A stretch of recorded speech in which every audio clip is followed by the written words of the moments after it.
Stop. Espérate, aquí. Espérame. Ya. Juan capítulo 1 del 19 al 28 dice, este es el testimonio de Juan cuando los judíos enviaron de Jerusalén sacerdotes y levitas para que le preguntasen, ¿tú quién eres? Confesó, y no negó, sino confesó, yo soy el Cristo. Y le preguntaron, ¿qué pues? ¿Eres tú de Elías? Dijo, no soy. ¿Eres tú profeta? Y él respondió, no. Le dijeron, pues, ¿quién eres? Para que demos respuesta a lo que nos enviaron. ¿Qué dices de ti mismo? Dijo, yo soy la voz de uno que clama en el desierto. Enderezad el camino del Señor, como dijo el profeta Isaías. Y los que habían sido enviados eran de los fariseos. Y le preguntaron y dijeron, ¿por qué pues bautizad si tú no eres el Cristo, ni Elías, ni el profeta?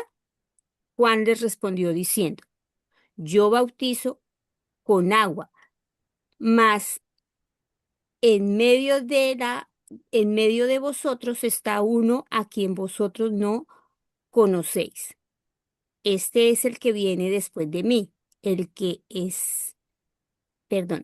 es el que viene después de mí, el que es antes de mí, del cual yo no soy digno de desatar la correa del calzado.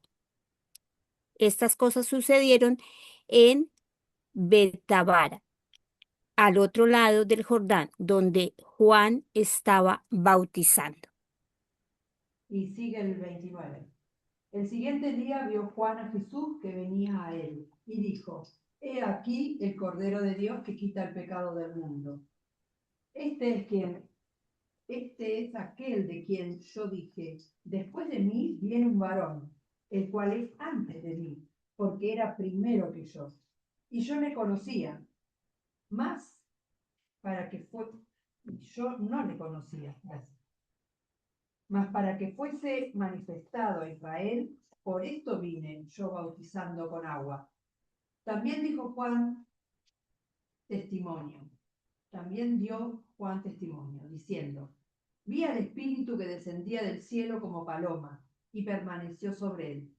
Y yo no le conocía, pero el que me envió a bautizar con agua, aquel me dijo, sobre quien veas descender el Espíritu y que permanece sobre él, ese es el que bautiza con el Espíritu Santo.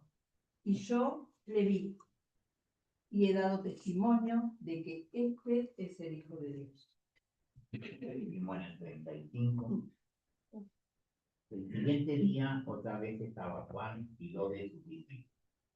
Y mirando a Jesús que andaba por allí, dijo, he aquí el Cordero de Dios. Le oyeron hablar los dos discípulos y siguieron a Jesús. Y volviéndose Jesús y viendo que le seguían, le dijo, ¿qué buscáis? Ellos le dijeron, Rabí, que traducido es maestro, ¿dónde mora? Le dijo, venid y ved. Fueron y vieron donde moraba y se quedaron con él aquel día, porque era como la hora que Andrés, hermano de Simón Pedro, era uno de los que habían oído a Juan y habían seguido a Jesús. Este halló primero a su hermano Simón y le dijo, hemos hallado a Mesías, que traducido es el Cristo. Y le trajo a Jesús.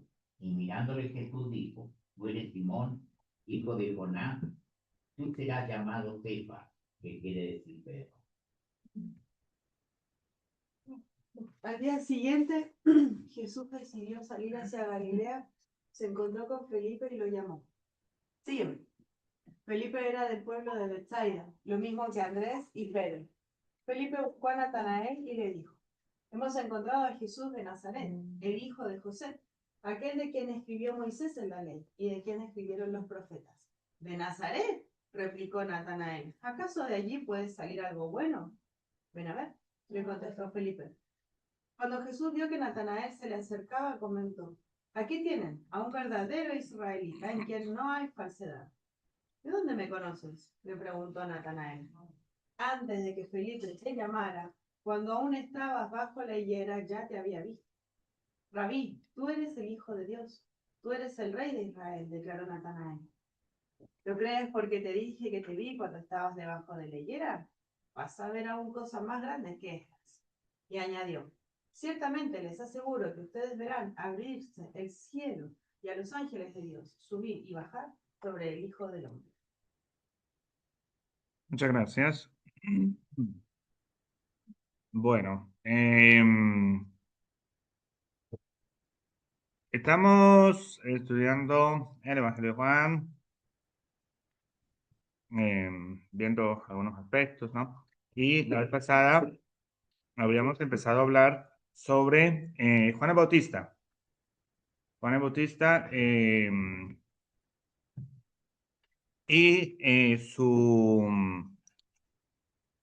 su participación, digamos, en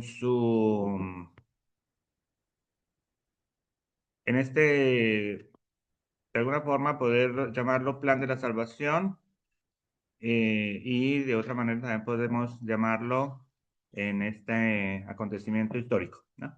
De dos maneras podemos verlo y está bueno verlo así también, de las dos maneras, ¿no? Hay que ver la historia sagrada, pero también hay que ver la historia fáctica, las dos cosas, ¿no? En general, solemos leer en la iglesia, en las iglesias, ¿no? En general, la Biblia en términos sagrados únicamente, pero olvidamos lo fáctico. Y de lo fáctico tiene mucho que decir, porque si la salvación no ocurre en la historia verdadera, entonces la Biblia Cuento. es un cuento, exactamente. O sea, no sería más que mitos. La Biblia hay que leerla, pero entendiendo que lo metafórico que se narra allí ocurrió, digamos, o tiene su correlación, más bien en la historia práctica, ¿no? Eso es lo importante, para que nuestro evangelio no se vuelva docetista, no se vuelva aislado de la realidad del mundo. Bueno, Juan el Bautista, ¿se acuerdan qué habíamos dicho de Juan?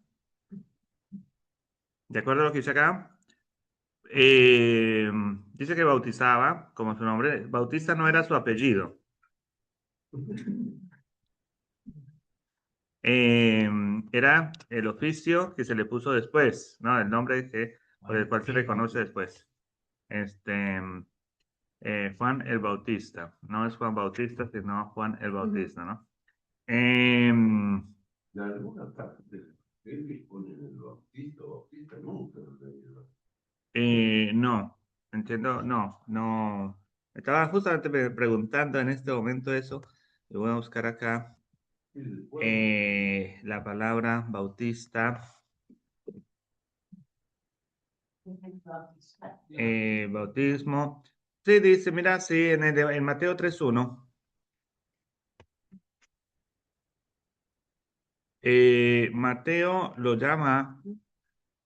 Mateo lo llama Bautista. Y Marcos también lo llama el Bautista. Y Lucas también lo llama el Bautista. Y Juan directamente ni lo menciona. No le dice Bautista, le dice Juan un par de veces y ya está. Sí. Em,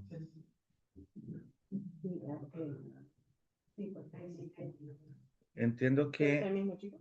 El mismo tipo. Ah.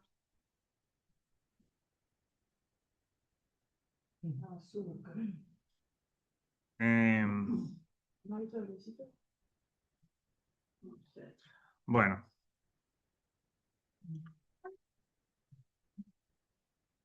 Tiene Sí, pero quiero un Mateo de Juan el Bautista. en Mateo, claro, en Mateo dice No Juan el Juan el Bautista. Bautista. Sí. Este, Ese se puso.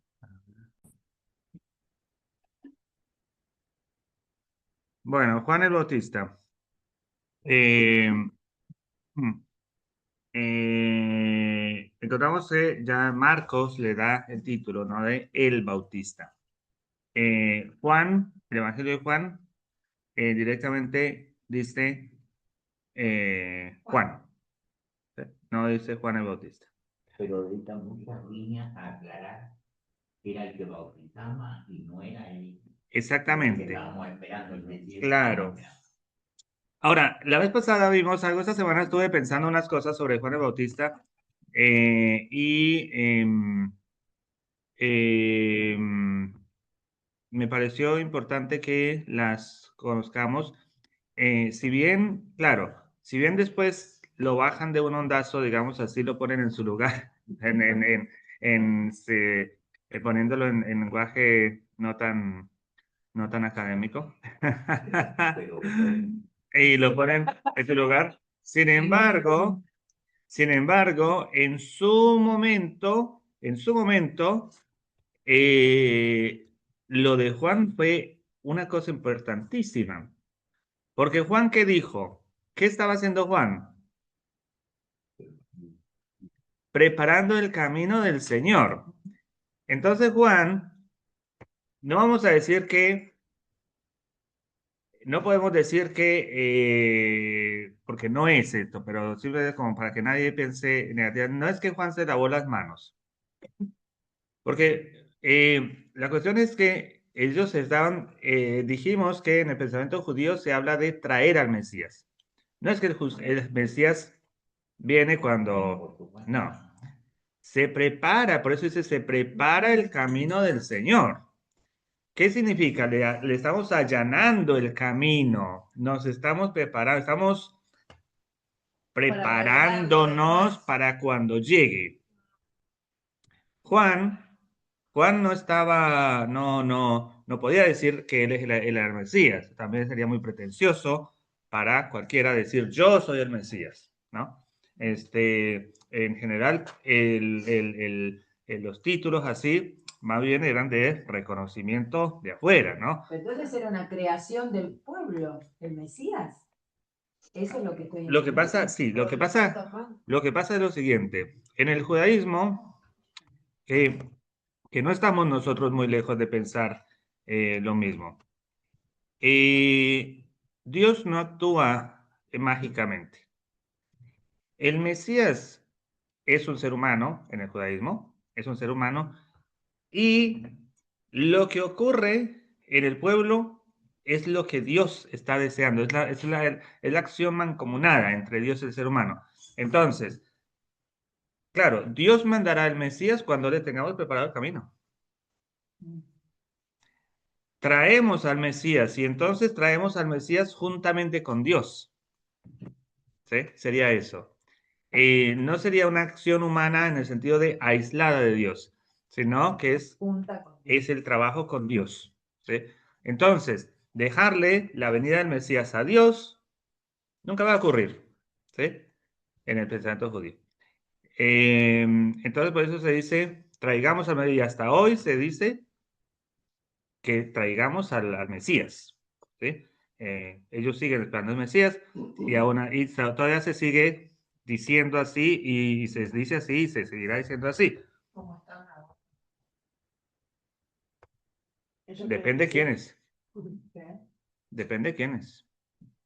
¿Me van a decir? Sí. Estamos limpiando para que llegue el Mesías. Ah, sí, están esperando el nuevo Mesías. El Mesías siempre. El Mesías. Claro, el Mesías.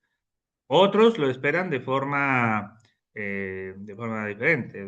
La ultraortodoxia que no acepta el Estado de Israel lo espera de otra manera, pero también lo está esperando y también está preparando el camino.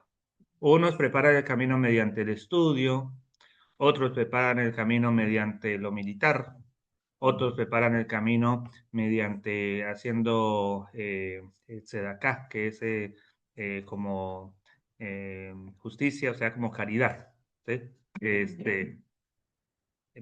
Porque apuntan mucho en estos otros grupos a que haya justicia, la búsqueda de la justicia, ¿no? De la justicia. No, en el mundo. En el mundo, sí. Entonces dice, ¿por qué? Porque dice, hay como si fuera un versículo, pero no es un versículo, una frase, un texto talmúdico que dice que el mundo se sostiene por la existencia de 36 justos continuamente, algo así, son 36 creo. No me acuerdo a qué responde el número. Y nadie se conoce con nadie. Ningún justo sabe quién es el otro justo. Pero siempre hay 36 justos en el mundo. Porque en la Biblia o sea, los textos talmúdicos son el desarrollo, son sí, el resultado de reflexiones bíblicas, ¿no? Entonces, se analizan muchos textos, y se llega a una formulación que va a resultar también medio mística de alguna manera, pero que es muy consciente de la situación. Es decir, el mundo se sostiene por 36 justos. Si muere uno, inmediatamente tiene que reemplazarlo otro, porque si no el mundo se colapsa.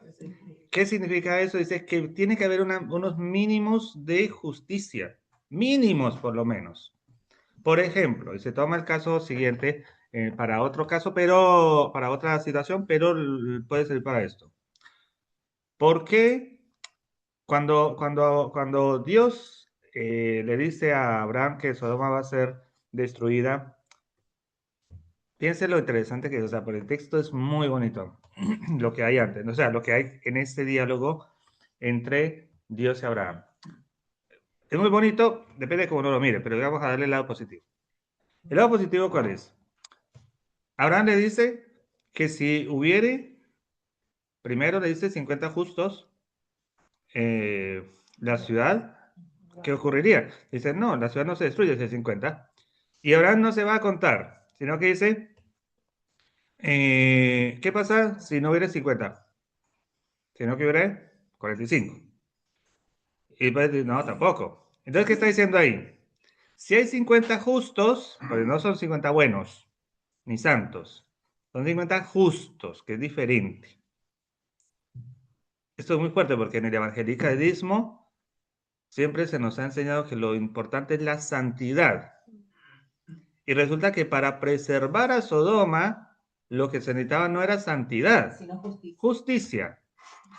Si hubiera 50 justos, la ciudad no sería destruida. Bueno, ¿qué tal si no hay? No, si hubiera 45, tampoco sería, o sea, se necesitaba gente, justos, justos. Inclusive 30, inclusive 20, y llega hasta 10.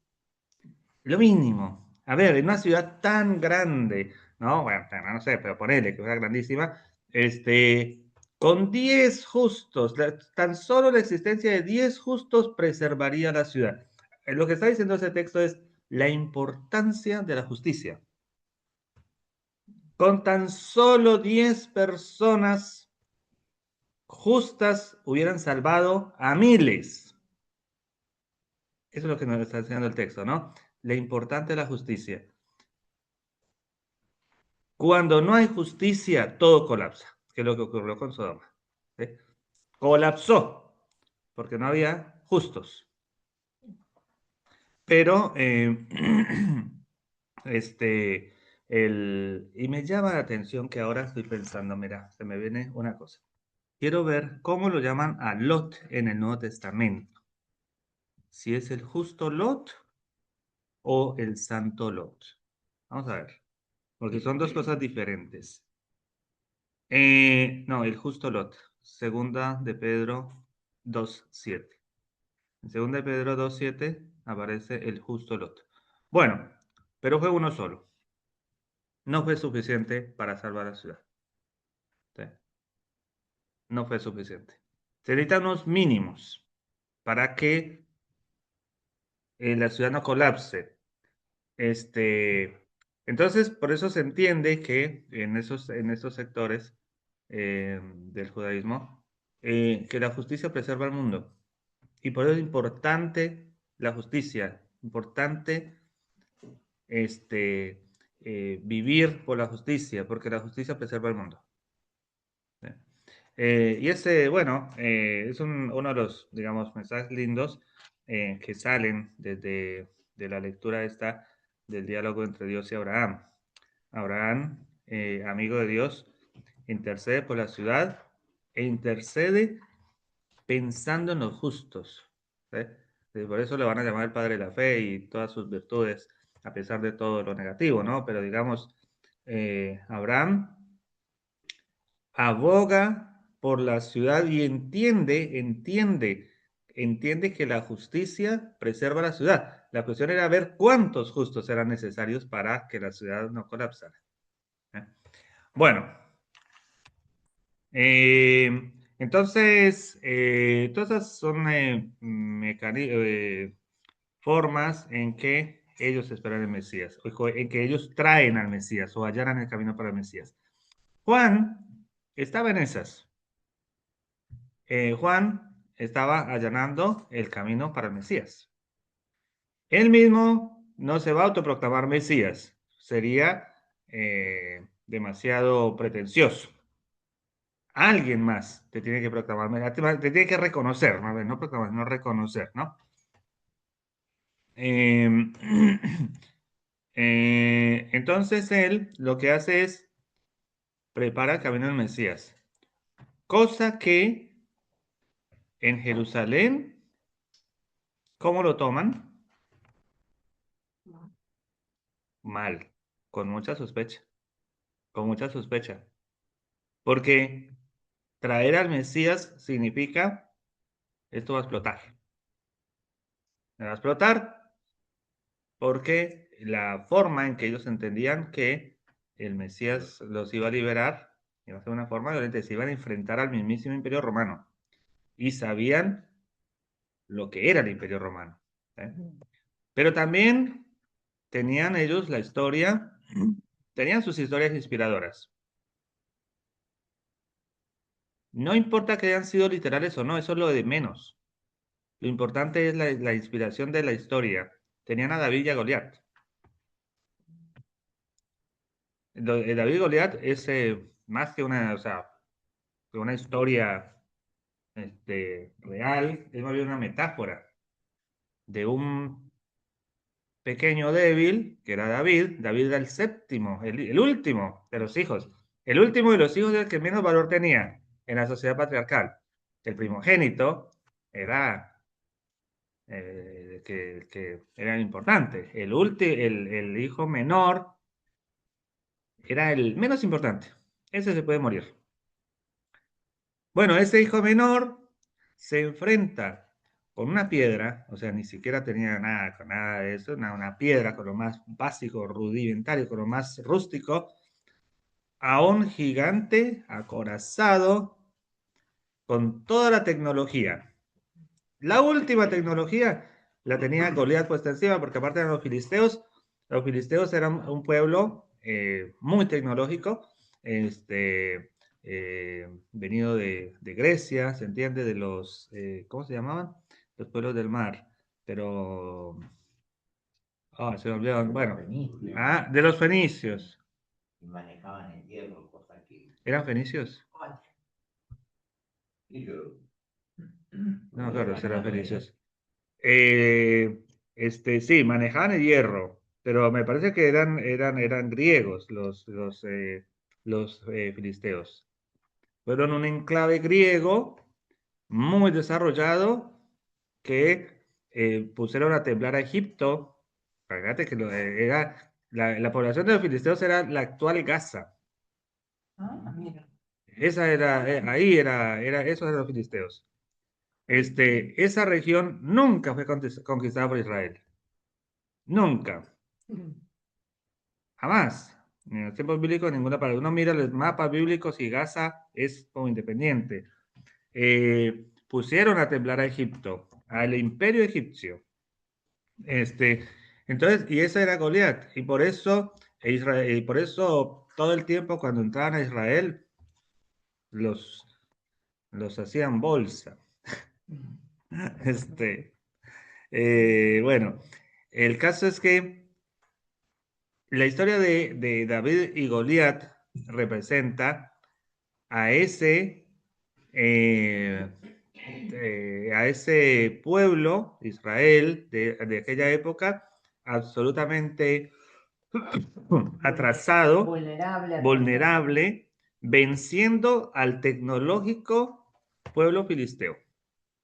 ¿Sí? Hoy Bueno, por hoy sería como que Haití venciera a Estados Unidos. algo así, algo así. ¿Sí? Sin ninguna tecnología y sin nada, le da en el punto más vulnerable y le da, ese no era talón de Aquiles, era la frente de Goliat. Cada quien tiene su equivalente. Le da en la frente a Goliat en el lugar más vulnerable allí, y lo derriba. Bueno, y también tenían la historia de Judas Macabeo enfrentándose a los Seleucidas, que esa historia sí fue real. Esa sí fue real, esa está documentada. La otra, no decimos que no fue real, pero no podemos documentarla, ¿no? De esa manera, sí podemos documentar la pelea, sí se puede entre Israel y los filisteos, eso sí, pero David y Goliat, eso no. Ahora, Judas Macabeo enfrentándose a los Seleucidas, sí. Y entonces tenían eso. Decía, si Judas Macabeo pudo, también nosotros podremos. Bueno, por eso se animaron después en los años 70 a enfrentarse a los celotes, se animan a enfrentarse con los romanos. 4 años les dieron pelea. Después de largos 4 años, recién a los 4 años, los romanos pudieron vencer a los judíos, destruirles el templo. Y la acusación que hoy los judíos mismos hacen para sí mismos es que la destrucción se dio porque los judíos adentro estaban divididos y estaban peleándose inclusive entre ellos, dentro de Jerusalén. Ellos dicen, si hubieran los Estados Unidos, capaz el desenlace hubiera sido diferente, quién sabe. Dice, pero ellos dicen, no van a reconocer que Roma los vence porque era más poderoso, porque eran más poderosos los romanos. Van a decir, nos vencieron. Porque estaban divididos. Exactamente. Dice, Si queríamos.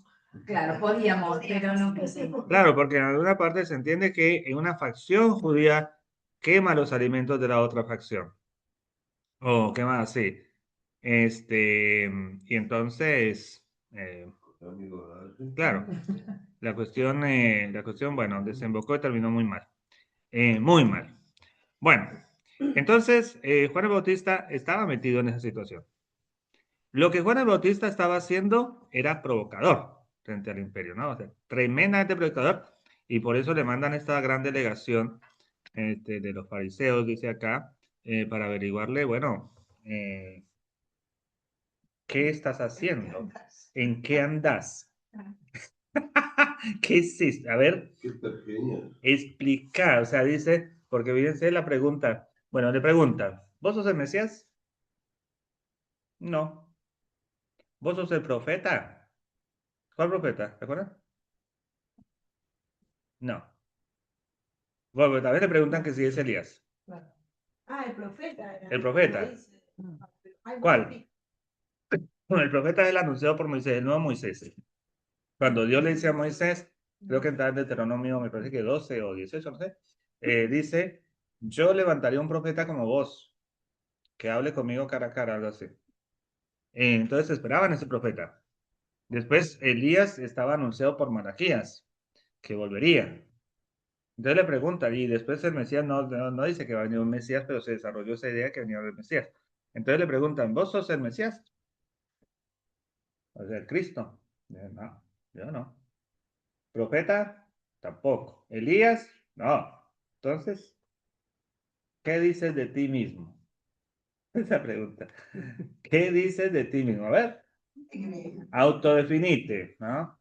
¿Cómo te autopercibís?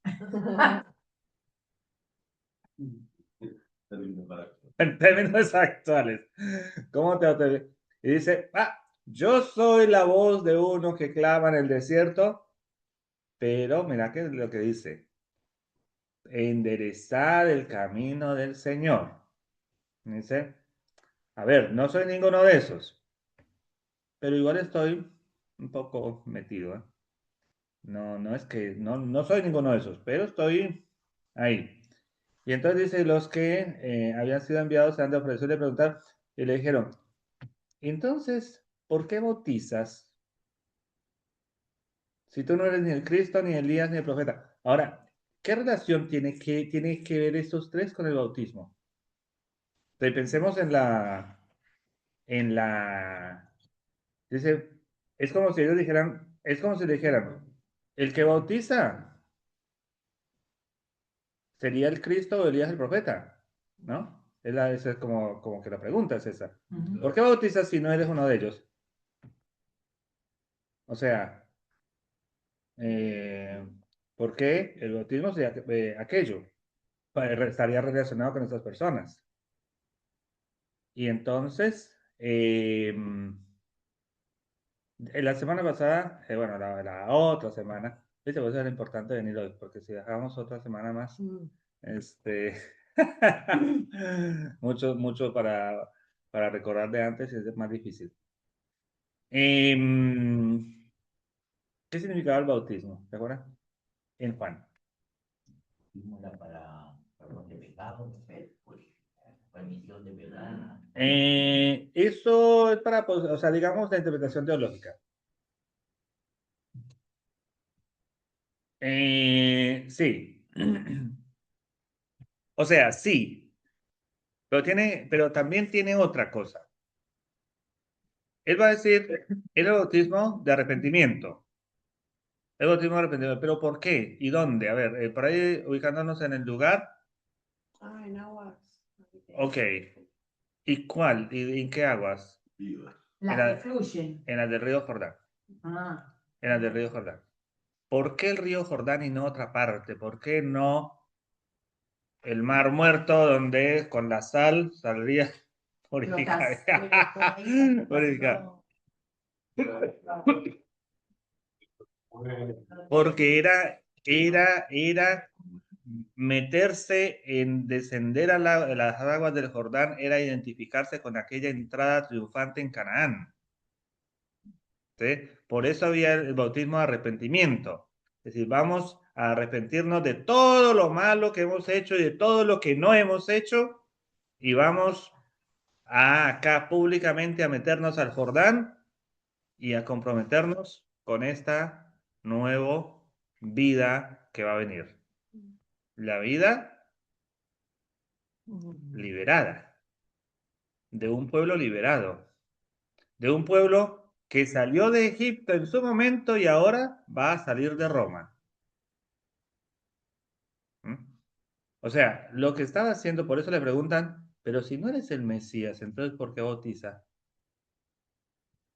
Bueno, bautizás porque estás buscando, estás metiéndote al Jordán. El Mesías es el que los mete al Jordán y los libera de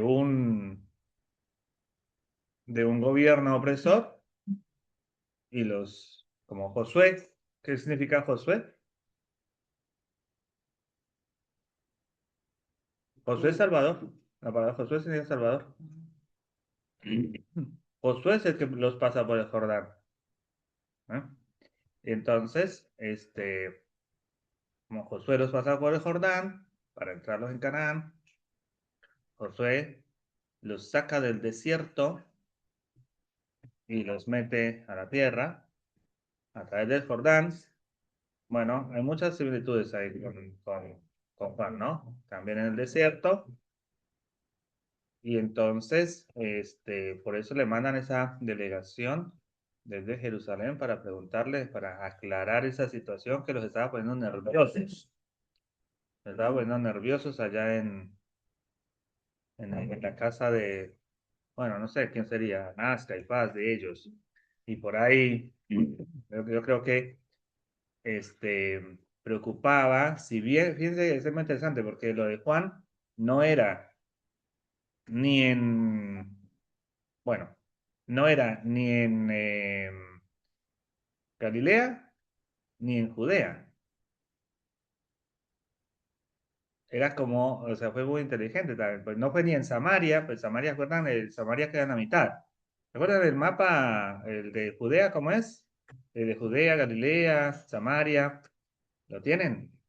¿De ahí? A ver. Las Biblias suelen tener al final de los mapas. Así que recomiendo tener una Biblia física siempre, si no buscan en internet. Pero piense ¿dónde estaba Juan?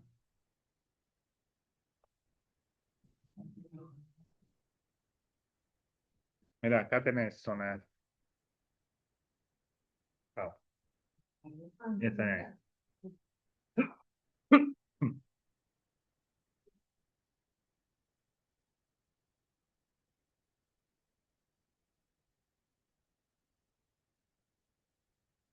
Está Galilea, está en el norte. Judea está al sur. Y en intermedio está Samaria, como piedra en el zapato. Región por la cual los judíos no pasaban cuando venían de Galilea hacia Judea. ¿Y que iban por el Jordán? Iban la vuelta por el otro lado. Ah, Y pasaban por donde Juan, que era donde estaba Juan. Juan estaba al otro lado del Jordán. claro. Cuando los judíos... En Perea. En Perea, sí. En Perea. Cuando los judíos iban de Judea a Galilea, sí podían pasar por Samaria. Porque... Para, de Judea a Galilea sí, Sí. pero de Galilea a Judea no. No, O sea, de ida sí, de vuelta no. claro, Era contramano. claro.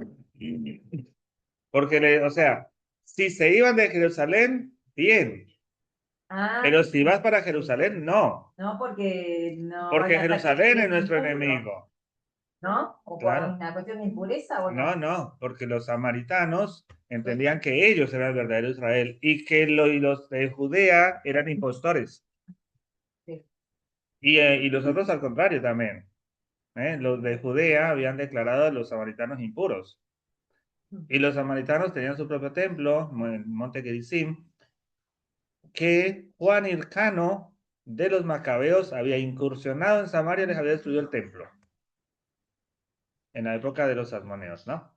Entonces, desde mucho más, ya la rivalidad venía desde antes, pero cuando Juan Hircano entra en Samaria y les destruye el templo, es imperdonable. Imperdonable. Nunca le van a perdonar a Juan Hircano y a los judíos que les hayan destruido el templo, ¿no? O sea, como aún hoy los judíos recuerdan que Roma les destruyó el templo, aún después de 2000 años después, en ese momento hayan pasado 100 años desde que Juan Hircano les había destruido el templo, o sea, lo tenían vivo en la memoria, fresquito. Entonces, no puede pasar un judío de Galilea para Jerusalén. O sea, si vienes de Jerusalén, sí, pasá, porque te estás alejando de esa ciudad perversa. Pero si estás yendo para allá, por acá no. Por acá no. Bueno, entonces Juan va para el otro lado. Se pone al otro lado del Jordán. Muy cerca de donde caminan. ¿Cuáles caminantes? ¿En qué dirección? Los que van para Jerusalén. Y ahí los capta. O sea, inteligente, ¿no? Porque capta no a los que se alejan de Jerusalén, sino a los que van para Jerusalén. Entonces, vamos a preparar algo, ¿sí? Y capta generalmente a quiénes, a todos esos que vienen de Galilea, que si van para Jerusalén es porque no van de turismo. Si van para Jerusalén es para cumplir con la ley y a cumplir con las festividades y a cumplir con eso. Entonces Juan se para en un lugar donde fue estratégico, donde donde la gente que va a Jerusalén a cumplir con la ley puede saber, puede adherirse al movimiento de traer al Mesías. Cosa que enciende las alarmas en Jerusalén y le Cuando mandan. llegaba, Claro, había pasado por ahí. exactamente. ¿Eh? O sea, fue muy inteligentísimo lo que hizo, por eso lo decapitaron después. O sea, no es que lo decapitaron solamente porque le dijo, no, esa mujer te es ilícita. No, o sea, Con los chismes. eso, claro, eso es el justificativo, pero lo de Jesús, pero lo matan porque era realmente un peligro. No podés traer al Mesías, ¿no? No puedes traer al Mesías. Actualmente, ¿qué sería? Los que van caminando a Luján. ¿Dónde te pararías estratégicamente? Bueno, claro, sí, pues sí, o sea, en algunos La caminos puerta y, y por ahí, no sé, en el camino, porque a Juan tampoco se para en la puerta de Jerusalén, no por está. Rivadavia, derecho. Bueno, en Rivadavia. Claro, en Liniers, En Liniers, claro. en Liniers, ahí, en cruce de caminos. Un poquito más adelante. Claro, Moreno. Claro, Ahí hay otro. Claro. Una parada. claro. Bueno, claro. Este, así que bueno, eso es lo que va ocurriendo ahí con Juan. Y resulta que Juan tenía, algunos, bueno, muchos seguidores, ¿no? Y entonces, dentro de esos seguidores, hay algunos que, cuando Jesús se acerca, ahora, es muy interesante porque ya desde allí se va a identificar los dos tipos de bautismos. El bautismo de agua y el bautismo del espíritu, ¿no? Que son la diferencia entre un bautismo y otro. ¿Cuál es la diferencia entre el bautismo de Juan y el bautismo del espíritu y el bautismo de Jesús? ¿No? Uno es bautismo de agua y otro es bautismo del espíritu. Ahora, fijaos vosotros y vosotras. Fíjense esto. Vamos a adelantarnos y capítulo 3 de Juan. Upa. Capítulo 3. Capítulo 3. ¿Correcto? No.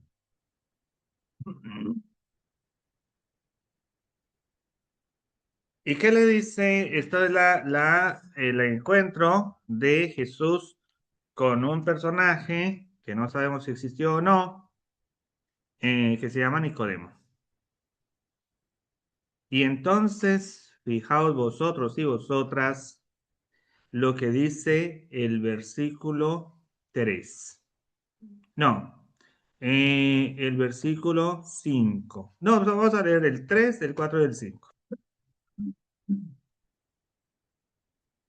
O desde el principio, vamos a leer desde el 1 al 5. Pablo. Ya él porque se duda de que existió ese encuentro. Nunca lo había escuchado. Porque dijiste eso. No sabemos si esta Está solo acá, historia, ¿no? sí, no sabemos si fue una historia real o no, pero eso no es lo importante, es lo menos importante. Lo importante es qué quiere decir el texto. Actualmente. Había entre los fariseos un dirigente de los judíos. Este fue de noche a visitar a Jesús. Rabí, le dijo, sabemos que eres un maestro que ha venido de parte de Dios, porque nadie podría hacer las señales que tú haces si Dios no estuviera con él. De veras te aseguro que quien no nazca de nuevo no puede ver el reino de Dios. ¿Cómo puede uno nacer de nuevo siendo de viejo? Nicodemo. ¿Acaso puede entrar por primera vez en el vientre de su madre y volver a nacer? Yo te aseguro que quien no nazca de agua y del Espíritu no puede entrar en el reino de Dios, respondió Jesús. Lo que nace del cuerpo es cuerpo, lo que nace del Espíritu es Espíritu. Sí, hasta ahí, gracias. Fíjense, fíjense la pregunta y fíjense la respuesta. ¿Cuál es la pregunta?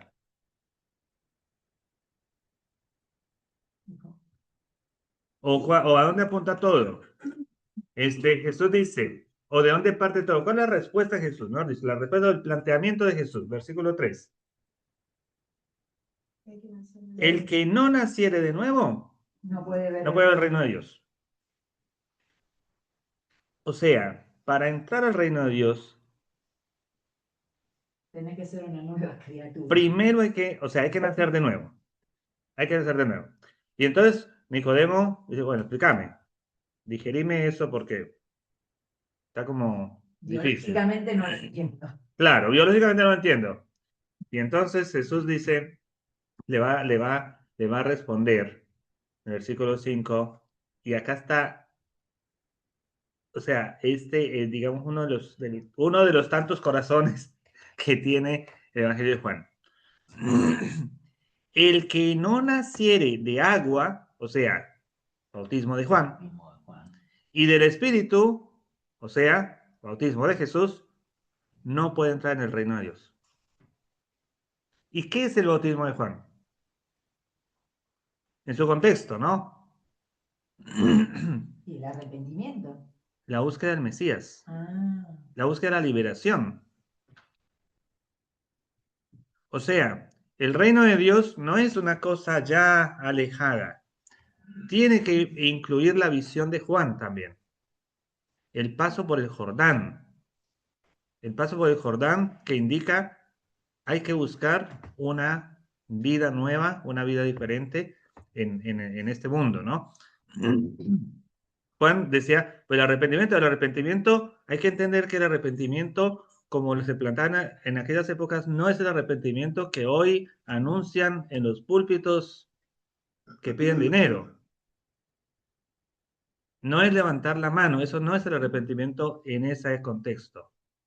En ese contexto el arrepentimiento es,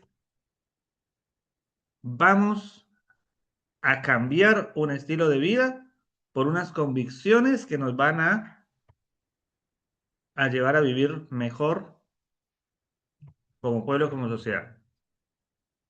No es levante la mano, repita esta oración y traiga el diezmo. No era eso. Eso no es el arrepentimiento. ¿Eh? No lo fue y no lo es. Eso no es arrepentimiento. El arrepentimiento, o sea, el bautismo, que era prácticamente un rito de iniciación, era una identificación pública, un compromiso social, no sé, político, económico, religioso. El bautismo de Juan tenía que ver con allanar el camino para que venga el Mesías. Y dice Jesús, es necesario que para ver el reino de Dios también haya ese bautismo. ¿Sí? También haya esa identificación, ese compromiso. Porque si no, queda todo etéreo, ¿no? O sea, o sea, por eso digo, es tan profundísimo este versículo, porque después hay que encontrarse con el bautismo de Jesús. Es decir, con la vida del Espíritu. Y que la vida del Espíritu es, dice Jesús, lo va a decir el mismo Evangelio de Juan, dice, yo me voy, pero queda o viene el Consolador, que va a hacer lo mismo que yo. ¿Y qué hizo Jesús? No se lo pasó, Jesús no se lo pasó orando por los enfermos, ni no oraba por los enfermos, iba y sanaba a los enfermos. ¿Eh? No oraba por la necesidad, o sea, seguro que sí, pero no dice el texto, lo que dice el texto es lo que es contundente, ¿no? Exactamente. Es decir, lo que hacía Jesús no oraba por las necesidades de los necesitados, o los que tenían, no tenían hambre, o etcétera. Intervenía. Y lo hacía, ¿no? Bueno, Jesús dice, yo no voy a estar, pero va a venir el Espíritu que va a continuar con lo mismo. Bueno, ese Espíritu para entrar al reino de Dios. Y yo creo que, a ver, ese por ahí es el desafío para nosotros, ¿no? Esto de si esta predicación del reino de Dios que nosotros hemos venido haciendo es realmente predicación del reino de Dios o qué es lo que entendemos por reino de Dios. Y si no, ¿qué hacemos? ¿O qué hemos estado haciendo? Y viene la pregunta, y a mí, mira, esta pregunta que es tan contundente. La primera palabra de Jesús, Evangelio de Juan, ¿os acordáis? ¿Qué buscas? ¿Qué buscan? Esas son las primeras palabras de Jesús, Evangelio de Juan. ¿Qué buscan? Pregunta existencial, ¿no? Por ahí, Jesús, yo creo que, no sé, a veces me lo imagino entrando a cualquier iglesia, por ahí, dice, ¿a qué vienen? ¿Qué vienen? ¿A qué buscan? ¿Qué buscan? ¿A qué vienen? ¿Mm? Y bueno, acá les dice a esos discípulos, y yo creo que, o sea, lo que decía la otra vuelta, las palabras en los evangelios no están escritas porque sí, o sea, no están al azar, ¿no? Fueron muy bien pensadas antes de ser escritas. Y estratégicamente, quien escribió este libro puso esas palabras como para que quien lea ese evangelio se encuentre, se tope con que las primeras palabras de Jesús no fueron bienvenido a la iglesia. Qué bueno que están acá, etcétera. No, pregunta directa. ¿Qué buscan? ¿No? ¿Qué buscan? Y bueno, está bueno que nos lo pensemos y lo replanteemos nosotros y que nos acompañe esa pregunta, ¿no? A nosotros como creyentes, ¿qué buscamos en esta iglesia, en esta comunidad? ¿Qué buscamos entre todos? ¿Qué buscamos cada uno, ¿no? ¿Qué nos motiva a venir acá? ¿Qué nos motiva a seguir al Señor? ¿Qué nos motiva a buscar a Jesús? Por ahí no nos motive nada, o por ahí nos motiven cosas diferentes, pero está bueno por ahí preguntarnos, ¿no? Plantearnos y encontrarnos con respuestas. Encontrarnos con respuestas de lo que buscamos. Bueno, ya casi terminamos, todavía no. Me gustaría escucharlos.